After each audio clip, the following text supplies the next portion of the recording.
The boy stood motionless in the gymnasium courtyard. Afternoon sunlight sliced through the columns, casting shadows across marble worn smooth by centuries of sweat and oil. He was 14, perhaps 15, old enough to grasp the meaning of the older man's hand resting on his shoulder, young enough to believe he had no choice. The man was a philosopher, esteemed, wealthy, a friend of the boy's father. In Athens, they call this paideia, the love of youths. They framed it as education, mentorship, a sacred bond between wisdom and youth. But the boy's eyes told a different tale.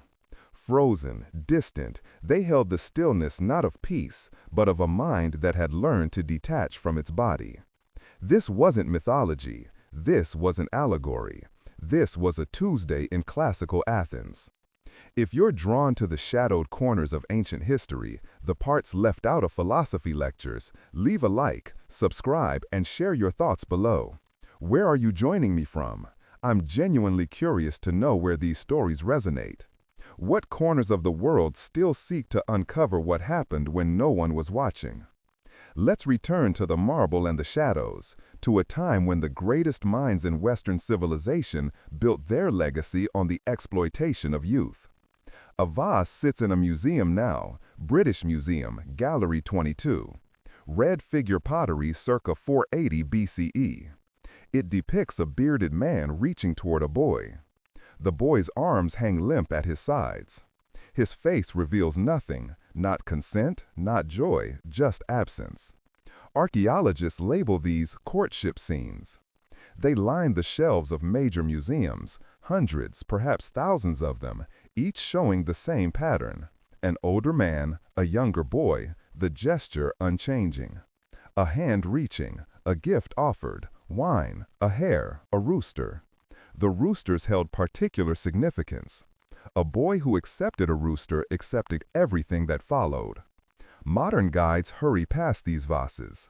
They use terms like mentorship and complex social customs. They caution against judging ancient cultures by today's standards. And they're right, we shouldn't impose our values on the past. But we can listen to what the past itself reveals. Strip away 2,000 years of academic softening, and the picture darkens. The Greeks had a word for what these boys endured: hubris, the ultimate disgrace, the erosion of personhood. The most shameful act for any Greek male was to be subjected to another's dominance. It stripped him of social standing, future citizenship, his very humanity. Every boy knew, even as philosophers extolled the beauty of their bond, that he was being diminished. Consider Thebes' sacred band, 150 pairs of male lovers, hailed as Greece's elite fighting force. Historians celebrate them as proof that such relationships were honorable, even noble. But the boy's eyes told a different tale. Frozen, distant, they held the stillness not of peace, but of a mind that had learned to detach from its body. This wasn't mythology. This wasn't allegory. This was a Tuesday in classical Athens. But look closer at how these pairs were formed. Plutarch, writing centuries later, described the process with unsettling clarity. Older warriors chose younger boys, teenagers really, from prominent families. The selection was public, ritualized. The boy had little say. His family's honor, his city's military strength, his own future hinged on his compliance. They called the older man the erastes, the lover, the boy the eromenos, the beloved. Elegant terms for an unequal exchange. The erastes was expected to pursue, to desire. The eromenos was expected to yield, but crucially not to reciprocate, not to find joy in it. His role was endurance, acceptance. The Greeks had a term for a boy who showed too much eagerness, katapigon, a figure of disgrace. Imagine it. You're 14, chosen by a respected warrior, a friend of your father, a city hero. Everyone congratulates your family. You're told this will make you a man, teach you virtue, prepare you for citizenship. But you also know that what's about to happen is your culture's deepest taboo. Resist and you shame your family. Yield and you're diminished. Dare to feel anything, pleasure, desire, even an involuntary response, and you become something unspeakable. So you stand still. You learn to disconnect. You become the boy in the vase painting, arms limp, face blank, waiting for it to end. The sacred band fell at Cheronea in 338 BCE, cut down by Philip of Macedon's army. Philip reportedly wept over their bodies, lovers fallen beside lovers. Perish any man who suspects these men of anything unseemly, he said. But the boys who survived Theban practices received no memorials, no tears from kings. They grew older, chose boys of their own, and the cycle continued. Plato sits at the heart of this story, weaving a web of beautiful words. We call it Platonic love today, pure, spiritual, free of physical desire. But that's not what Plato meant. In his Symposium, characters spend an evening discussing eros, a passionate longing, specifically for adolescent boys. Alcibiades describes Socrates' pursuit of him, wrestling with self-control in his presence. Socrates, in Plato's telling, is captivated by youths. His students tease him about it, a comedic aside. But Plato transforms this desire into philosophy's highest aim. The lover begins with attraction to a beautiful body, then ascends through philosophy to beautiful souls, to beauty itself, to eternal forms. It's a brilliant justification, so elegant that 2,000 years of Western philosophers echoed it without questioning what it excused. Plato isn't condemning the desire or protecting the boys. He's crafting a framework where longing for adolescence becomes the first step toward enlightenment. The boy's experience, his pain, his shame, his trauma, is irrelevant. He's a stepping stone, a beautiful object guiding the philosopher toward truth. In the Phaedrus, Plato describes the ideal lover's restraint. The virtuous man desires the boy intensely but limits himself, perhaps some affection, some closeness, but stops short of the ultimate act, preserving the boy's honor while indulging his own noble passion. This was Athens' progressive stance, not don't pursue youths, but pursue them with restraint. Plato admits most erastes lacked such control, giving in to base desires. But that's a personal failing, not a flaw in the system. The system, older men pursuing boys, was natural, beautiful, the foundation of education. Xenophon, another chronicler of Socrates, tried to refine this. In his version, Socrates rejects physical relationships outright. True paideia, he argues, is spiritual, a love of the boy's soul, not his body. But even Xenophon can't escape the contradiction. Why do these lovers always choose beautiful boys? If it's about the soul, why are unattractive boys left unmentored? The answer is clear. The philosophy was a justification for desire. The beauty of souls was a story to excuse the pursuit of bodies. Not everyone agreed. Aristophanes, the comic playwright, mocked paideia relentlessly. His plays struck a chord because audiences recognized the truth. Lofty mentorship rhetoric barely concealed exploitation. Ordinary Athenians laughed because they saw the absurdity of old men lingering in gymnasiums. But the powerful were convinced by the philosophy. Aristotle, ever the scientist, analyzed paideia like a natural phenomenon. In Crete, he noted, lawmakers encouraged these relationships for population control, redirecting male desire from procreation.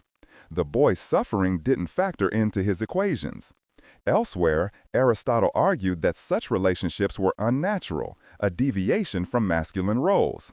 Yet he also suggested the ideal eromenos grants favors willingly but with restraint. Consent matters, but only as a performance of willingness, not genuine desire. The Stoics are perhaps the most troubling. Zeno, Cleanthes, Chrysippus, founders of Stoicism, the philosophy of self-mastery, formed relationships with youths, passed their schools from erastes to eromenos for a century after Plato. Philosophers preaching control couldn't restrain their longing for adolescence. But they controlled the narrative. This is natural, educational, how wisdom passes to the next generation. In Crete, it was formalized, legalized as harpagia, the abduction. A man selected a boy, usually 12 to 15, notified his family, a formality as refusal brought shame, then gathered friends for the ritualized capture. They chased the boy through the streets, took him to the countryside for 2 months of hunting, feasting, and whatever else transpired in isolated huts. Upon return, the man presented gifts: a military uniform, an ox, a drinking cup. The ox was sacrificed, the meat shared in a feast. The boy publicly declared whether the abductor treated him properly. Scholars debate what properly meant, whether a boy could say no after 2 months alone, knowing his future depended on the man's reputation. The drinking cup marked him for life, used at public functions, a permanent reminder of whose eromenos he had been. We call this institutionalized paideia. We trace it to warrior cultures valuing male bonds over family ties. But remove the academic jargon, and it's a legal system allowing grown men to take youth into isolation for months, returning with them marked as theirs. This was the honorable way, the socially sanctioned way. What of the boys who didn't fit this ideal? Those who couldn't uphold the facade of noble mentorship became pornoi, bought ones. Athens was full of them, boys from poor families, enslaved boys, boys who'd lost their honor. They stood in brothels or on streets, available to any man with coin. Athenian men used them casually, as they did female prostitutes or slaves. A citizen boy in a proper relationship maintained his honor, barely. A pornos had none. By accepting money, he forfeited citizenship, the right to vote or speak in assembly. The act was the same. The difference was whether your family could afford to frame it as philosophy. The vases reveal more than the philosophers intended. Hundreds sit in museums labeled courtship scenes. Scholar Enid Blott studied them and noted something unsettling: the boys' postures, their limp arms, their blank faces. Psychologically immobilized, she called it, not consent but dissociation. One vase shows a boy staring ahead as a man's hand reaches toward him. Another shows a boy accepting gifts, a rooster, a hare, his body language screaming discomfort. He accepts because refusal meant shame, perhaps violence. Some vases depict multiple men vying for one boy, negotiating over him like a prize. We call these vases art, study their craftsmanship, but rarely discuss the boy's face, the absence in his eyes, the way his body has learned to detach. Not all regions practice paideia identically. Sparta, per Xenophon, emphasized a chaste version, focused on the boy's soul and courage, forbidding physical intimacy. But Plutarch describes Spartan paideia as openly physical, part of military training. Who's right? Perhaps both, or neither.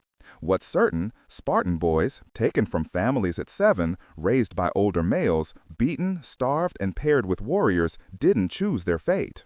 Thebes had the sacred band. Crete had abductions. Athens had philosophy. Each region cloaked the same transaction in different justifications. The Greeks had no term for trauma as we know it, no therapy, no safe space. But their texts betray the harm. Plato admits most boys didn't reciprocate their erastes affection, couldn't, shouldn't. The relationship was unequal. The boy was expected to feel gratitude, not desire. Desire made him a kataipagon. He learned to split himself, to perform acceptance while suppressing his inner self. Scholars like Enid Blott argue these boys were traumatized, knowing they were violating their culture's deepest taboos, their future manhood compromised with every encounter. Resistance meant shaming their family. Compliance meant shame. The only option was to endure, to become the boy in the vase, frozen, waiting for it to end. Then to grow up, choose a boy, and perpetuate the cycle. Some boys didn't survive. The record is sparse. Suicide wasn't openly discussed, but hints emerge. Phaedrus, courted by Socrates in Plato's dialogues, vanishes from history. No record of his adult life, no political office, no marriage. Perhaps he left Athens, died of disease, or was broken by his education. For every boy who emerged diminished but functional, how many others shattered? The pornoi, the boys who drank too much, the men avoided because something in them had died, these were uncounted casualties, hidden in the silences between texts. Laius, king of Thebes, father of Oedipus, stands as a warning they ignored. His crime wasn't just desiring Chrysippus, his host's son, but abducting and violating him, breaking every rule of hospitality. The gods cursed Laius, destroying his line, Oedipus, Antigone, Polynices, because of his actions. This myth was foundational for Thebes, a story of divine punishment for exploiting a boy. Yet they built the sacred band on the same dynamic, insisting consent and honor made it different. But Chrysippus consented initially, drawn by Laius's status. The betrayal came when consent became irrelevant. How many Athenian boys felt that betrayal, flattered by a philosopher's attention, only to realize too late what they'd agreed to? The Academy, philosophy's birthplace, operated on this dynamic for a century. After Plato's death, leadership passed to Speusippus, his nephew, then from lover to beloved, Polemarchus to Crates, Crates to Xenocrates. To rise in the Academy, a brilliant youth had to accept mentorship, become a menos. Refusal meant others would take your place. This wasn't an anomaly. It was philosophy's most prestigious institution running on coercion. By the Roman period, attitudes shifted. Roman writers like Cicero called paideia the Greek vice, arguing it weakened boys. Romans preferred straightforward exploitation. Slaves, prostitutes, conquered peoples, without philosophical pretense. Christianity went further, condemning the entire framework. Augustine, versed in Greek philosophy, called it predation cloaked in beautiful language. By the medieval period, Platonic love was redefined as chaste, stripped of its original meaning. That's the version we inherited, a lie erasing Plato's true intent. But the museums know, the vases don't lie. Beneath Topkapi Palace in Istanbul, archaeologists found a chamber with Christian carvings, nuns resisting Ottoman conquest. Similarly, beneath Athenian gymnasiums, they found graffiti. Timarchus is a Cleonomus, sells himself. Angry, crude messages from boys, perhaps victims, perhaps witnesses, carving their shame into stone. In museum storage, problematic vases, too explicit, showing restraint rather than courtship, remain hidden. I've seen the photographs, a boy's face contorted, a man holding him. The artist captured truth, but curators shield the public from it. The stones remember what the poets tried to erase. This isn't just ancient history. The pattern, intellectuals justifying access to youths through mentorship, repeats across time. Medieval monasteries, Renaissance studios, Enlightenment salons, boarding schools. Each era finds new language for the same transaction: patronage, special attention, grooming. The Greeks gave predators a 2,000-year gift, a philosophical framework making exploitation seem enlightened. When a teacher calls pursuing a student mentorship, they echo Plato. When institutions protect abusers for their brilliance, they mimic the Academy. When victims are told to feel honored, we repeat the erastes words to the eromenos. We began with a vase, let's end with one. British Museum, Gallery 22, red figure pottery, circa 480 BCE. A courtship scene. But see it differently now. Not courtship, but evidence, a confession in ceramic. The artist captured what poets couldn't say, what philosophers wouldn't admit. The boy's blank, frozen face is ancient Greece's truest legacy. Philosophers gave us transcendent theories of love and truth. The vase painter gave us truth grounded in a body that learned to detach. Museums preserve these vases in glass cases, climate-controlled, carefully lit. But no one protected that boy or the thousands like him, who stood still in gymnasiums while philosophers debated virtue, who paid for their education with their bodies, who carried that knowledge into manhood and passed it on. Greek philosophy built Western civilization, logic, ethics, metaphysics, but it built that legacy on youths who learned to stop feeling to survive. That's not in textbooks or inspirational Plato quotes, but it's in the vases, the graffiti, the silences. If this story unsettles you, it should. If you want more truths history buried, subscribe. hit the notification bell. These stories wait in museums and archives, not as art, but as evidence. Share where you're listening from, what you're thinking, if you're angry. Anger is what this story deserves, not academic discomfort that lets us teach Plato without mentioning what he meant by love, but real anger, asking why Western philosophy was built on this foundation, and why we never speak of what lies beneath. The boy in the vase is still there, frozen, waiting to be seen, not as art, but as a witness. After 9,000 words, we've let him speak. The question is, are we ready to listen?